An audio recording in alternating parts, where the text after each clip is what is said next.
ದಿಟ್ಟ ಹೋರಾಟಗಾರ, ರೈತ ನಾಯಕ, ಮಾಜಿ ಜಿಲ್ಲಾ ಪಂಚಾಯಿತಿ ಸದಸ್ಯ ಹಾಗೂ ರೈತರ ಬಾಳಿನ ಆಶಾಕಿರಣ ಎಂದೇ ಬಿಂಬಿತವಾಗಿರುವ ದಿವಂಗತ ರಮೇಶಣ್ಣ ಗಡದನ್ನವರವರ ಮೂರ್ತಿ ಪ್ರತಿಷ್ಠಾಪನೆಗೆ ಕುಂಭಮೇಳದೊಂದಿಗೆ ಹೊರಟಿರುವುದು.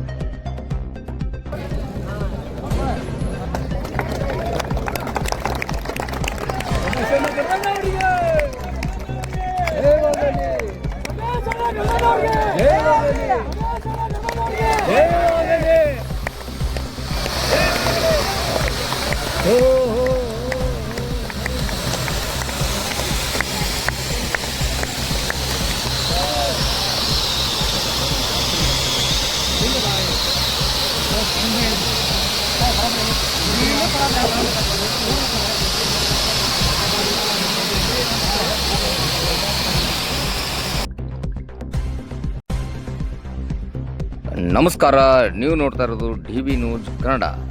ನಾನು ರನ್ನ ನಾಡಿನ ಹೆಮ್ಮೆ ಸುಪುತ್ರ ಸದಾಶಿವ ತಳಗೇರಿ. ಇಂದು ಮುಧೋಳ ತಾಲೂಕಿನ ಶಿರೋಳ ಗ್ರಾಮದಲ್ಲಿ ದಿವಂಗತ ರಮೇಶಣ್ಣ ಗಡದನ್ನವರ ಅತಿ ವಿಜೃಂಭಣೆಯಿಂದ ಮೂರ್ತಿ ಪ್ರತಿಷ್ಠಾಪನೆ ಮಾಡಲಾಯಿತು. ಈ ಕಾರ್ಯಕ್ರಮದಲ್ಲಿ ರೈತರು ಹಾಗೂ ಇಲಾಖೆ ಅಧಿಕಾರಿಗಳು ಉಪಸ್ಥಿತರಿದ್ದರು. ಹಾಗೆ ರೈತ ನಾಯಕನಿಗೆ ಜೈ ರಮೇಶಣ್ಣ ಗಡದನ್ನವರ್, ಜೈ ರಮೇಶಣ್ಣ ಗಡದನ್ನವರ್ ಎನ್ನುವ ಘೋಷಣೆ ಮುಳುಗಿತ್ತು. ರೈತ ನಾಯಕರ ಹರ್ಷವು ಮುಗಿಲು ಮುಟ್ಟಿತ್ತು. ಇದು ರಮೇಶಣ್ಣ ಗಡದನ್ನವರ ಸಾಧನೆ. ದಿವಂಗತ ರಮೇಶಣ್ಣ ಗಡದನ್ನವರು ಶಿರೋಳ ಗ್ರಾಮದಲ್ಲಿ ತಮ್ಮದೇ ಆದ ಹಸಿರು ಕ್ರಾಂತಿಯನ್ನು ಹುಟ್ಟುಹಾಕಿದರು. ಆ ಹಸಿರು ಕ್ರಾಂತಿ ಹರಿಕಾರನೇ ದಿವಂಗತ ರಮೇಶಣ್ಣ ಗಡದನ್ನವರು. ರಮೇಶಣ್ಣ ಗಡದನ್ನವರ ಚರಿತ್ರೆಯು ಬಹಳ ದೊಡ್ಡದಿದೆ.